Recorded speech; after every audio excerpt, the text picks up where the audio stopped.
Hello everybody and welcome back to World of Warships Legends. My name is Spartan Elite 43 and tonight, not gonna lie, it's been a rough night as far as shipping goes. I've been trying so hard, so desperately to get a decent match in something.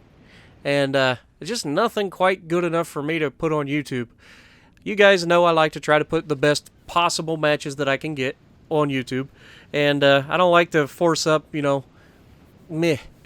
You know what I mean? I have plenty of those. Those are easy to get. But, yeah, these games where you just try to get something, better than average. That's my channel in a nutshell. Better than average, right? Anyway, as you may already have noticed, we are in a brand new Tier 6 battleship. The Nagato. Did I say it right? Or is it Nagato? I know I'm triggering so many people. I apologize, but not really. But anyway, we have unlocked the Tier 6 Japanese battleship, and I've got some things to say about it, guys. There are two things I need to say about this ship. It's got really hard-hitting guns at 410 millimeters, and it has 8 of them. 2 forward, 2 rear, or aft, whatever you want to call it. And they're very, very hard-hitting guns. Actually, I got 3 things to say about it. But the downside of these giant, hard-hitting guns, terrible dispersion. Now, is it possible to absolutely get amazing dispersion? Yes. I kit my builds out with all of the dispersion, everything that I can get out of it. And I'm telling you, this thing is a troll. Like, it will put rounds everywhere around a ship and refuse to hit it.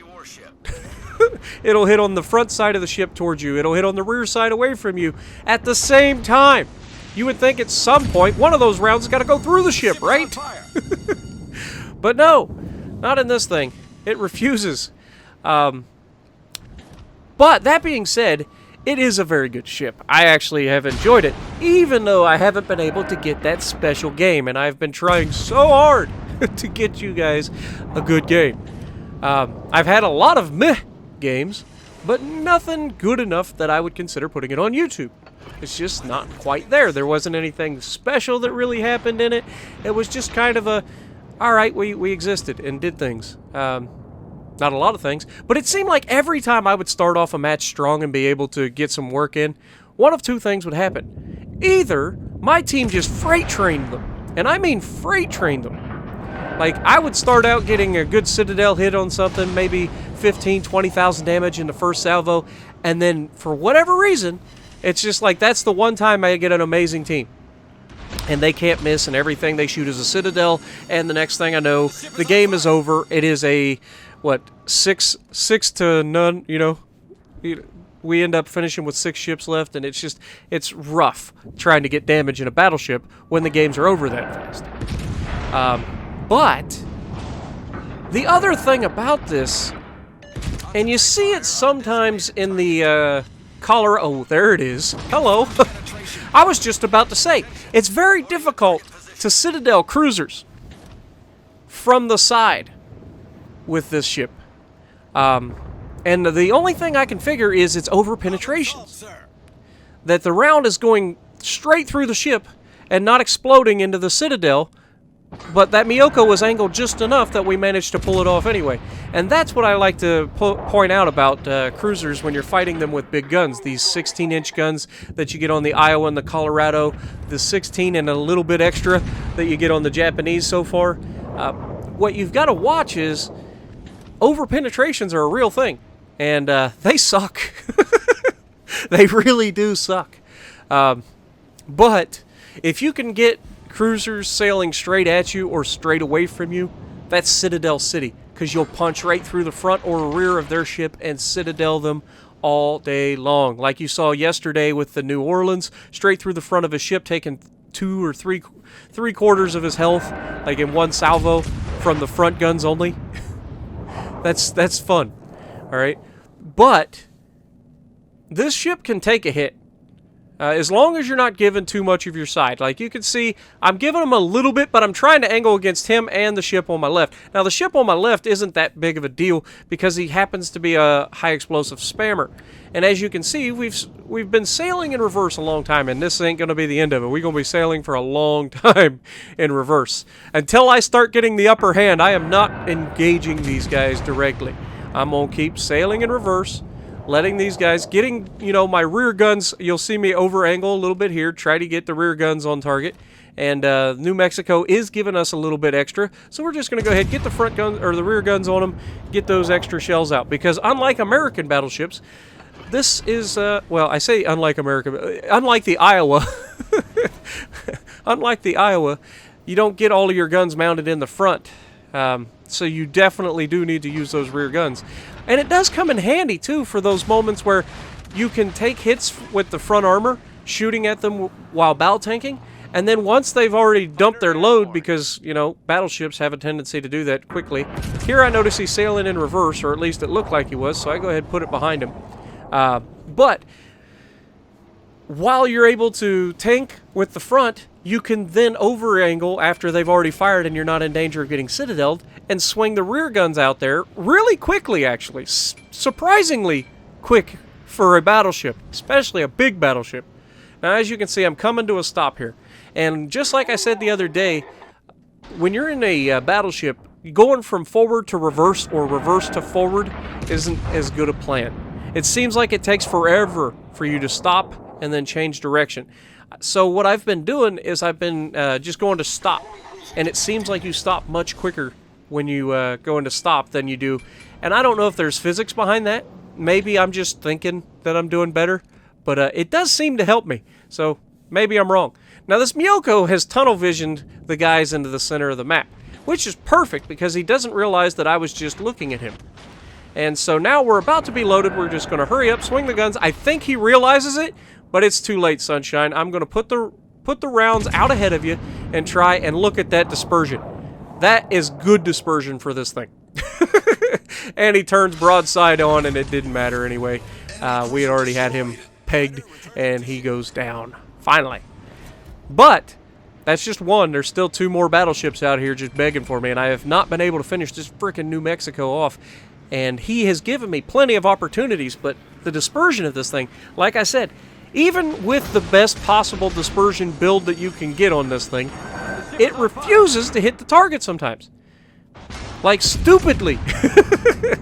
And I'm not trying to be a jerk or anything, but that looks like good dispersion.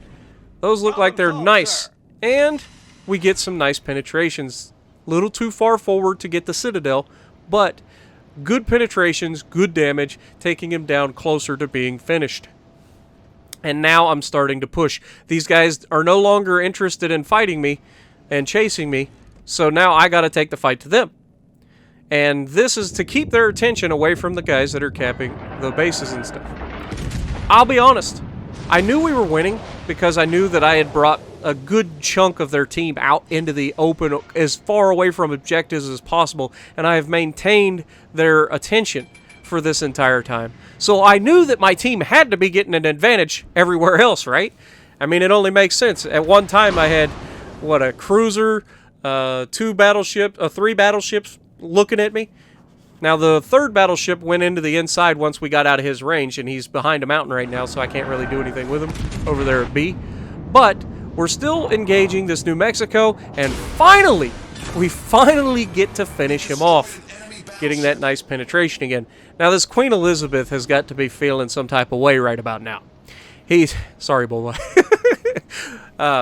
But yeah, so Queen Elizabeth has just watched everything he knows and loves about his team fall apart.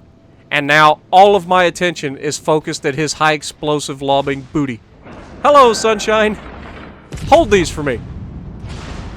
That's just the start. There's a nice 7,000 damage right there. And he's already fired his guns at me, so I'm going to go ahead and try to swing the rear guns around. See if we can't hit him with those too. And because he's been firing high explosive, I'm not worried at all about getting Citadel. Now, at any time, he could load armor piercing and absolutely put a hurting on me.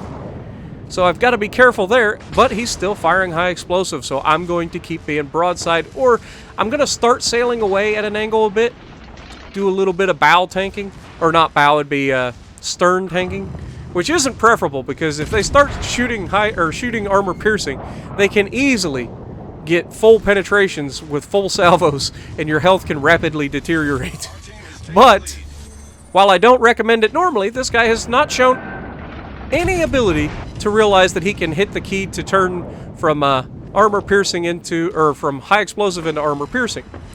That being said, I think he finally figured it out, because his next salvo's not going to be quite as nice to me. He's had enough of me sitting here taking all of his health, but he's going to give me a little bit too much of his ship again, and we're going to make him pay for it, giving him some more full penetrations, but he puts the hammer down, taking a nice chunk off of us. And at this point, he's got to be like, man, I wish I'd have done that sooner. Yeah, well, too late, sunshine. I'm taking all your health with me. Just going to take it all. And now you can see I've gotten them close enough to the team that they're able to start shooting them. So now my team is able to set him on fire, and at this point, I'm just assuming he's going to burn to death. And, yeah, they finish him off. The New Orleans coming in clutch. Now we have a Fuso straight ahead. Now you may notice that the timer is getting awfully close to being out. And by timer, I mean we kept 4 bases. And we're at 900 points right now. And I didn't realize. I'm in the middle of a heated battle. I've managed to hold my own. We're trying to get as much done as possible. And unfortunately, my team, once again, manages to limit my damage by just being too good. They capped all the bases, even though it ended up not needing to be that. But we're at 118,000 damage. We've got 2 kills, 1 Citadel. You know, we haven't done all this damage on Citadels, but we have a lot of hits. We kept these guns firing.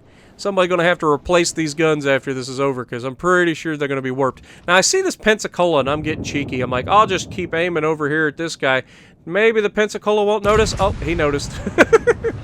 But he turns away, and unfortunately, he wasn't sailing full speed, and I managed to overlead him. And just about this time, I'm like, okay, we got to hit him. And 3, 2, 1. Really? Really? Ah! And I'm pretty sure that's exactly what I said at the time. I'm like, no! That was the game! But you can't really fault us. We managed to get top of the leaderboard. 118,000 damage, 2 kills, 1 Citadel, 3,800 XP, and we're on our way to the Magami. Or, the Amagi. Sorry. So if you like what I'm doing, punch the like button, leave a comment below, subscribe to the channel if you haven't already, and as always, I will see you in the next video.